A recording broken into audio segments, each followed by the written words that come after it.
இப்படின்றதுக்குள்ள உங்க கையில பிஎஃப் பணம் இருக்கணுமா? அப்படின்னா இந்த வீடியோ பாருங்க. நம்ம பிஎஃப் எல்லாம் அப்ளை பண்ணி 15 நாள் 21 நாள் கழிச்சு வர்றதுக்குள்ள நம்மளுக்கு அப்பாடான்னு ஆயிடுது. இதுல முக்கியமா சில பேர் கல்யாணம், காது குத்தி எல்லா ஃபங்க்ஷனும் பிஎஃப் நம்பி பண்றாங்க. இன்னும் சில பேர் பெட்ரோல் போடுறது முதற்கொண்டு பிஎஃப்ல தான் பண்றாங்க. மக்களே, இது உண்மையா இருந்ததுன்னா சப்ஸ்கிரைப் பண்ணிக்கோங்க, லைக் பண்ணிக்கோங்க.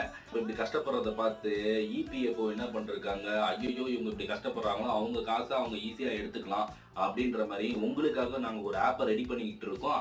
அந்த ஆப் உங்களுக்கு தரோம். நீங்க சொடக்கு போற நேரத்துல காசை எடுத்துட்டு ஜாலியா பெட்ரோல் போட்டுட்டு வண்டி ஓட்டுறதா இருந்தாலும் சரி, இல்ல உங்க ஃபங்க்ஷன் நடத்துறதா இருந்தாலும் சரி நடத்திக்கோங்க அப்படின்ற மாதிரி சொல்றாங்க. ஜிபே, கூகுள் பே, போன்பே எந்த பே யூஸ் பண்ணாலும் சரிங்க, அதுல ஒரு யூபிஐ ஐடின்னு ஒன்று இருக்குல்லங்க, அந்த யூபிஐ ஐடியை போட்டு நம்ம பேங்க்குக்கு உடனே டிரான்ஸ்ஃபர் ஆகிற மாரி பண்ணிருக்காங்க.